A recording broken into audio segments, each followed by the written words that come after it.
નમસ્કાર મિત્રો, best of Gujarati ચેનલમાં આપ સૌનું સ્વાગત છે. અને તમે જે ફોટામાં જોઈ રહ્યા છો તેની માહિતી વિશે આજ વાત કરવાની છે. માહિતી એવી છે કે જે સાંભળીને તમારા રૂવાટા ઊભા થઈ જશે. કારણ કે આ જે તમને માણસ જે પુરુષ દેખાય છે તે પોતે એક 36 વર્ષનો સોફ્ટવેર એન્જિનિયર હતો અને તેની પત્નીએ એક સાથે ઘણા બધા વ્યક્તિઓ સાથે, બીજા પુરુષો સાથે અફેર કર્યા. જેમ કે એક પતિ હોવા છતાં પણ તેને બીજા ઘણા બધા લફડા કર્યા અને એ લફડાના લીધે આ સોફ્ટવેર એન્જિનિયર, જેનું નામ સીતારામ રેડ્ડી છે, તેને 8 ફેબ્રુઆરીએ રોજ હુસેનસાગર જેલમાં કૂદીને પોતાનું જીવન ટૂંકાવી દીધું હતું અને બીજા દિવસે તેમના મૃતદેહ બહાર કાઢવામાં આવ્યો હતો. ઘટનાની તપાસ દરમિયાન પોલીસને સીતારામના રૂમમાંથી 19 પાનાની સુસાઇડ નોટ મળી આવી, જે વાંચીને પોલીસ અધિકારીઓ પણ સ્તબ્ધ થઈ ગયા હતા. તો જાણીએ કે શું હતી સુસાઇડ નોટ.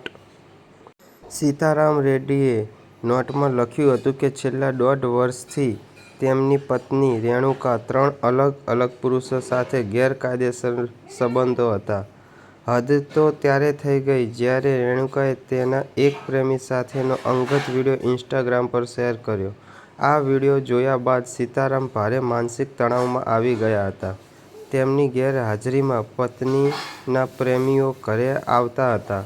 સીતારામે દાવો કર્યો હતો કે તેમની પત્ની તમામ ભૌતિક જરૂરિયાતો પૂરી કરી હતી, છતાં તેમને આવો મોટો દગો મળ્યો. આ વર્ષે જાન્યુઆરીમાં રેણુકા ઘર છોડીને ભાગી ગઈ હતી, જે અંગે સીતારામે પોલીસમાં ફરિયાદ પણ નોંધાવી હતી. મૃતકના પિતા વેંકટેશ્વરે આક્ષેપ કર્યો છે કે પુત્રવધૂના અફેર અને વારંવાર ઝઘડાના કારણે તેમનો દીકરો અંદરથી તૂટી ગયો હતો. આ અપમાન અને સામાજિક બદનામી સહન ન થતાં તેણે આ આત્મઘાતી પગલું ભર્યું. હાલ પોલીસે સુસાઇડ નોટ અને ડિજિટલ પુરાવાના આધારે ગુનો નોંધીને આરોપી પત્ની અને તેના મિત્ર એમ.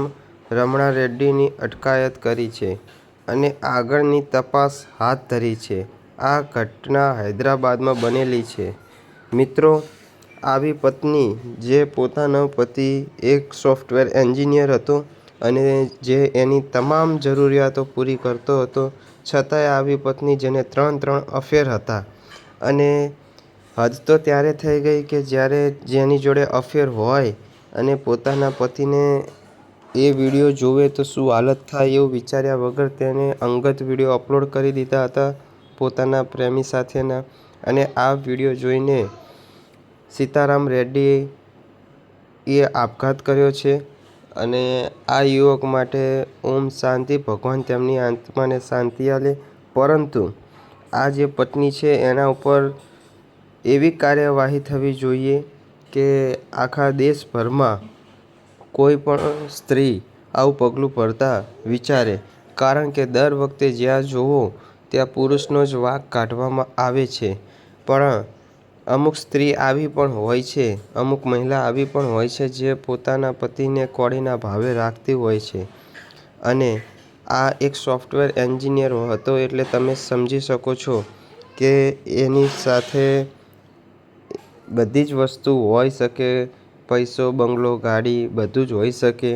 અને આર્ય સીતારામભાઈ જે હતા રેડ્ડી, જેને આપઘાત કર્યો છે, તે તમામ જરૂરિયાત પૂર્ણ કરવા હોવા છતાં પણ તેમની પત્ની આવી રીતના અફેર રાખતી હતી.